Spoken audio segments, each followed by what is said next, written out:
Hello everyone, hope all of you are doing great. Today I wanted to talk to you a little bit about pronunciation. When it comes to pronunciation in English, there's a lot of confusion. Which would be the most appropriate pronunciation to follow? So, would it be the British pronunciation, American pronunciation, Australian pronunciation? The UK itself has got five, actually eight different accents. So, which one would be the best to follow? In general, it is said that the received pronunciation, which is followed around the banks of Cambridge, would be the best to adapt because the rest of the accents are derived from it. So, it would be better to follow the received pronunciation that is considered as the most accurate pronunciation. I could say that used to be considered as the most accurate pronunciation, but now everyone wants people to talk in their way. American customers sometimes want their service providers to talk the American accent or at least adapt their style to a certain extent. So, this is what is happening with other places too in most cases. However, received pronunciation can be understood by most people. When it comes to English, the spelling of the word and the pronunciation are often different. That is mainly because we have 26 letters in English language. However, we have 44 phonetic sounds. Now, these 44 phonetic sounds are vowel sounds and consonant sounds. Vowel sounds are those for which we don't uh, block or obstruct the flow of air in any way by biting the teeth or mm, closing the lips or tongue touching the upper palate or anything of that sort. For example, ah is a vowel sound. We are not blocking the flow of air anywhere, are we? So the same goes with e, a, I, o, ow, all these phonetic sounds. You don't block the flow of air. And when it comes to consonants, we do block the flow of air. Per, right at the beginning, we block the flow of air. Per, the lips close at the beginning when you pronounce the sound per. P, T, K, G, Ch, T, D. So somewhere you obstruct the flow of air. Well, now this is a generic um, comment or observation. Or this is a generic statement about different types of phonetic sounds in English. However, you don't have to know all the phonetic sounds in English. It would be better if we know. It helps us to pronounce the sounds more clearly. What we need to know is when and how are we mispronouncing some of the sounds. Some of the sounds, when mispronounced, can change the meaning. That is where it gets risky. In English, there are two vowel sounds. There are many vowel sounds, but let's consider two vowel sounds, the short vowel sound E and the long vowel sound E. The short sound E, E. Hit, heat, sit, seat, mm, bit, beat. Yeah. So now, how can changing these sounds affect the meaning? You just saw. Instead of someone hit me, if I say someone heat me, it would be completely meaningless. And imagine someone wishing me for my birthday saying, Balaji, may you live a long life. That's the complete opposite. That's the exact opposite of may you live a long life. So, just one sound and it changes the meaning and in a very dangerous way. So, that is why it is essential to be careful with these sounds.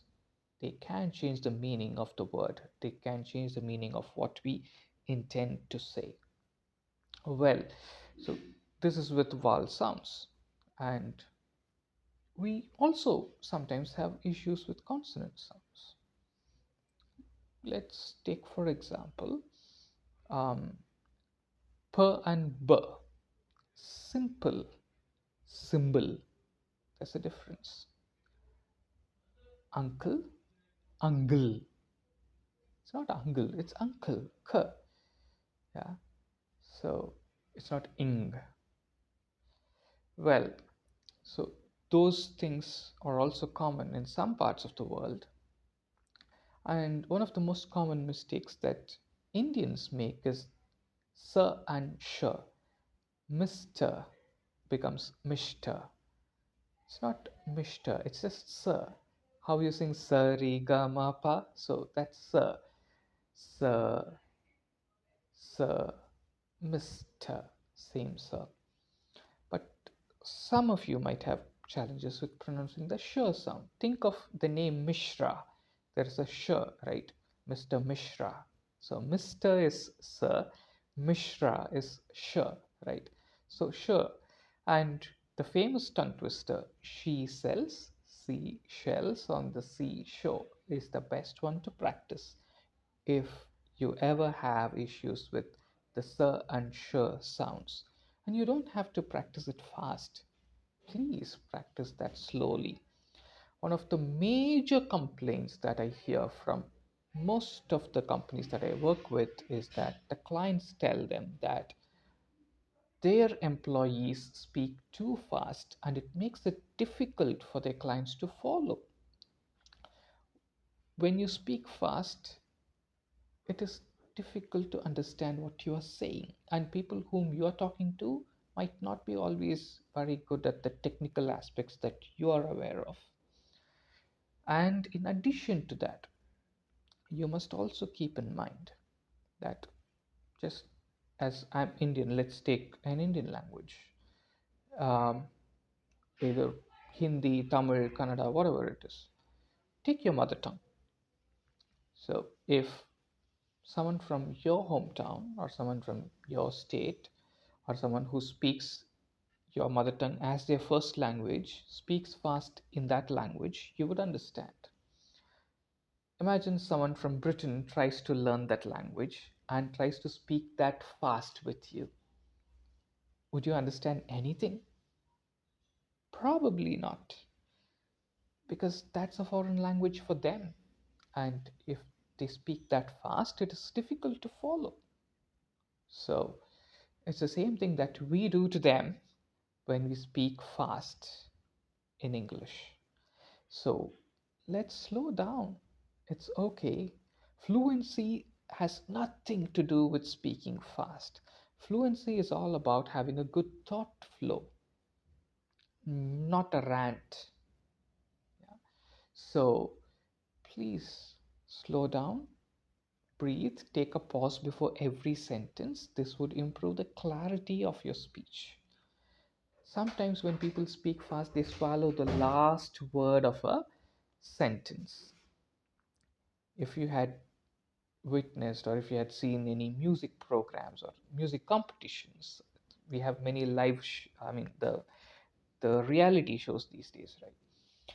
So you might have seen the judges say to the participants that they they have to focus on the landing notes. Sometimes the landing notes are not clear.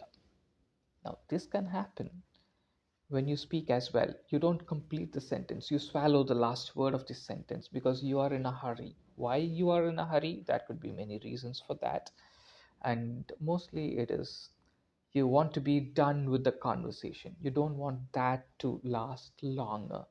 So slowing down is very important.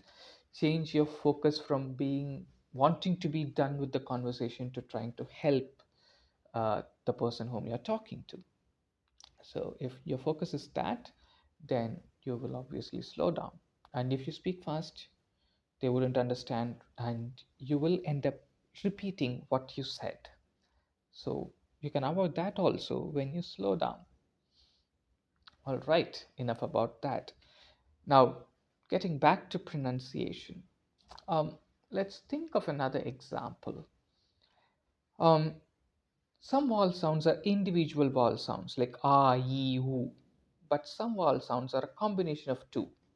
A and E together gives you um, I. A and E. Uh, yeah, A and E gives you A. Yeah. So now let's try to look at A and I, these two sounds. A sound is used in the word rain, train, Spain. Rain in Spain stays mainly in the plains, is a famous tongue twister for that. Famous tongue twister for that. Rain in Spain.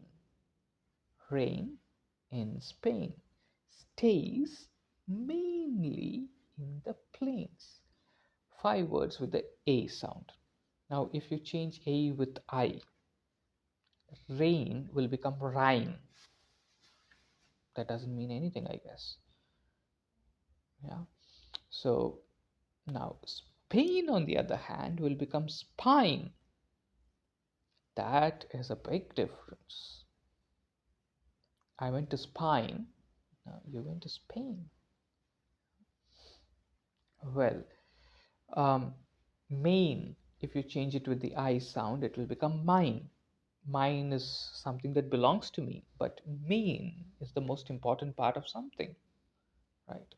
So A and I, these two sounds are also important, and they can often be mispronounced or rather interchanged also. One more mistake that mostly us Indian speakers make is possibly v and w, v and w sounds. For the letter V, it is said that we should bite the lower lip, v. For W, you pound your lips, w. They say kiss your W's, w. Okay, lips in the shape of an O, as if you're taking a selfie, w. Winter, water, Walter, whatever. Yeah, whatever. Yes. So in all these cases, it's w sound, the W sound. And for the letter V, it is van, went. Yeah. So if you say I went out of the room, that means you just went out of the room. Yeah. So you were not in, you went out. Yeah. But then when you say I went out of the room, vent, went out, you vent out your anger. And we have AC vents in the hotels and houses, right? So that is went, but the past tense of go is went, W-E-N-T, went. All right. So V and W commonly mispronounced sounds. And we did speak about p, p. The same can happen with t and d. Printer can become printer, right? So um, splitter, oh, I don't think I have heard that word going wrong. But k and g sounds can also go wrong. Yeah. Um, ankle can become angle. Ankle is different from angle, right? Ankle is a part of your body behind your feet, right? So that is ankle. And angle is what you uh, measure with a protractor, right? So that is the angle, or even the camera angle, that's also angle. So ankle and angle, just change one sound, the word changes, the meaning changes. Mm, okay, so I'm just thinking about what else I could think of. But can you think of any other sounds that are often mispronounced?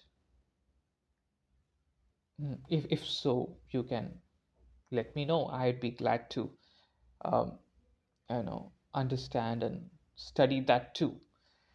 Um, well, I think these are some of the main points that I wanted to focus on in terms of the common mistakes in pronunciation. Um, it was a pleasure having an opportunity to have an opportunity to connect with all of you once again. I hope this session was useful for all of you. Looking forward to seeing you again. Thank you.